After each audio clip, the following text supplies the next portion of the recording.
Welcome guys. In this video I'm going to show you how to back up the modes tab in Betaflight from the CLI. So basically connect your drone and then go to CLI, and right here what you'll need to type is dump. Okay, now you'll get the text like this. You'll need to wait a little bit.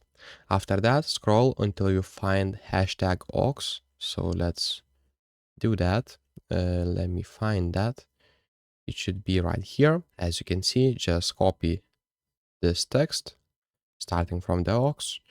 Also open Notepad, and basically right here in the Notepad what you'll need to do is just copy and paste, and then when you open a new controller or you need just to restore the settings, just copy and paste it right here, click enter, and those aux channels will be set to your rates. As you can see, I did click enter right now and just click save like that.